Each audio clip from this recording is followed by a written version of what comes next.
Assalamualaikum pemirsa.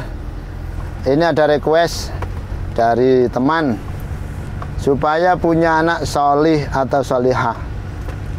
Kita bersyukur, saya bersyukur alhamdulillah kalau itu diberi nikmat oleh Allah, punya putra 3, sudah mondok dalam proses tahfidz. Alhamdulillah, mudah-mudahan terus ya, manut-manut semua itu rukun-rukun, terus enggak nakal lah, solih solihah, qurratu ayun mungkin.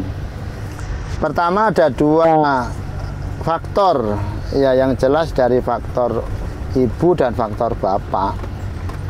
Ini kayaknya kalau saya itu klop sama istri saya.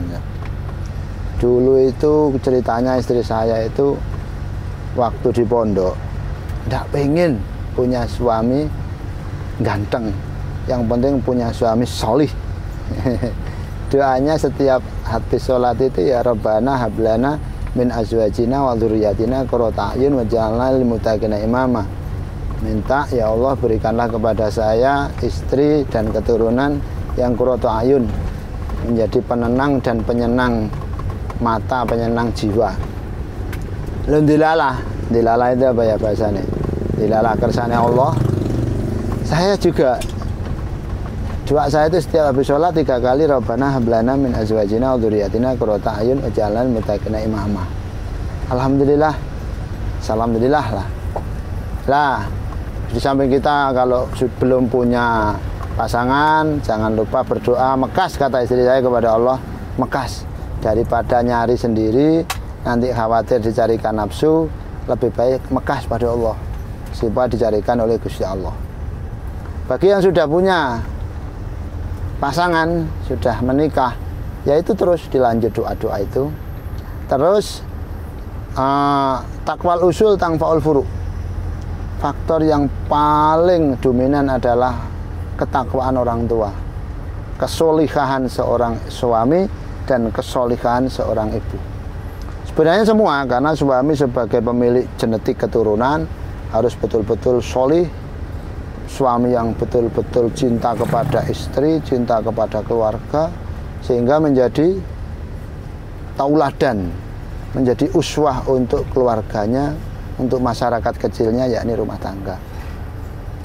Tapi katanya ya Abdullah Kafabi Lirboyo, suami itu yang punya tanggung jawab, punya kewajiban doakan, tidak banyak aktivitas fokus untuk keluarga dan anak, tapi malah banyak masalah karena keinginan suami terlalu ruwet, banyak pengen tanah, pengen sawah, pengen sepeda, pengen mobil dan sebagainya.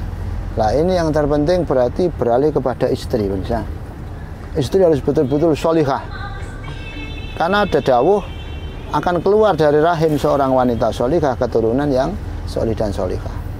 Solihah betul istri, Masya Allah. Kita tahu Nabiullah Ibrahim alaihissalam, bapaknya siapa? Seorang pembuat berhala, tapi ibunya adalah wanita solihah. Akhirnya alhamdulillah keluar Nabi Ibrahim. Kita tahu Kan'an, putra siapa? Putra Nabi Nuh, bapaknya Nabi, tapi istrinya tidak solihah, jadinya Kan'an. Awas para wanita, bagi Anda yang belum punya suami, jadilah Anda wanita solihah, minta kepada Allah suami yang solihah. Bagi Anda yang sudah jadi istri, jadilah istri yang solihah. Apa solihah? Cinta kepada suami luar biasa, tidak banyak aktivitas yang tidak penting. Sekarang itu tertutup, doanya itu tertutup dengan gaya. Kalau tidak ada orang, bingung supaya bagaimana tambah. Kalau banyak orang, bingung bagaimana supaya dipuji.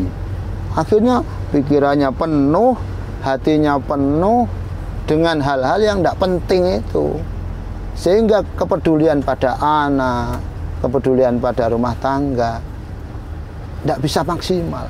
Pemirsa, tak bilangin, Tahdus bin Nikmat, saya sampai detik ini televisi tidak punya. Tanyakan santri-santri, televisi tidak punya. Perlunya apa?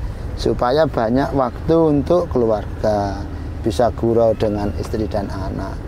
foto-foto, cerita-cerita dan sebagainya. Di samping terus memperbanyak doa-doa supaya kita nanti tidak keliru. Kita itu ro'in, kulukum ro'in. Awas yang laki-laki, semua dari kalian itu adalah pengembala rumah tangga.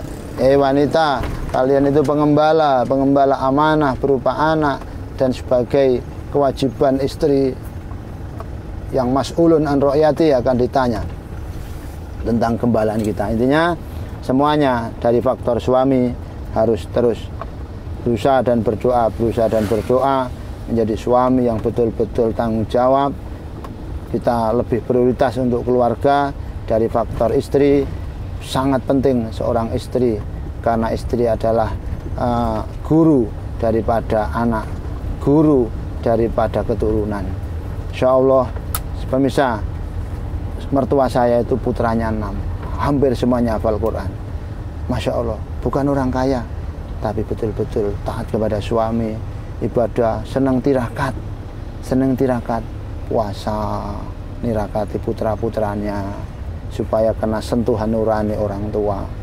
Dan siapa tahu kita punya anak seperti Mbah Hasyim Asy'ari.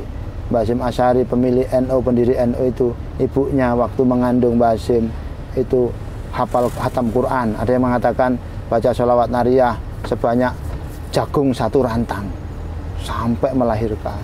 Kita tahu Ibunda Gusmi, Masya Allah, pemilik Jantiko, setiap malam 1 khataman Quran untuk anak. Doa ini yang sekarang tidak ada. Mudah-mudahan sekelumit bisa bermanfaat.